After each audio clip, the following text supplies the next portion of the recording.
आपण पाहिलं होतं square of number starting with 5. याच्यासाठी फॉर्म्युला यूज केला होता A B bracket square is equal to A square plus B into 100 plus B square. A B square म्हणजे हा normal आपला मल्टिप्लिकेशन टाईपचा फॉर्म्युला नाही आहे. ए आणि बी काय असणार आहे इथं 5ने स्टार्ट होणारे नंबर्स. फक्त हा फॉर्म्युला कुठे अप्लाय होणार जिथे 2 नंबर्स असणार आहेत, फक्त 2 डिजिट असणार आहेत तिथे. ठीक आहे. तर ए बी काय असणार आहे वरती आपल्याला एक्झाम्पल दिलेलं आहे 5 0 50.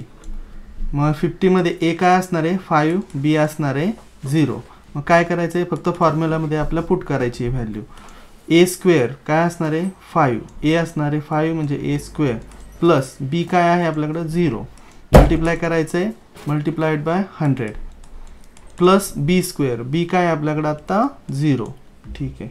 आता फक्त हे सॉल्व करून घ्यायचं आहे. 5 स्क्वेअर येणार आहे 25 प्लस 0 25 इंटू 100 म्हणजे किती येणार 2 0 येणार पुढे प्लस 0 स्क्वेअर 0च राहणार आहे म्हणजे आपला आन्सर काय आलं 2500. ठीक आहे. सेम आता 51 साठी आपण यूज करून पाहूयात. 51 साठी आपण पुन्हा एकदा लिहून घेऊया A B bracket square is equal to first नंबरचा स्क्वेअर प्लस सेकंड नंबर म्हणजे B multiplied by 100 plus B square म्हणजे सेकंड नंबरचा स्क्वेअर. मग कसं येणार आहे आता बघा 51 मध्ये ए काय आहे 5 आणि बी काय आहे 1.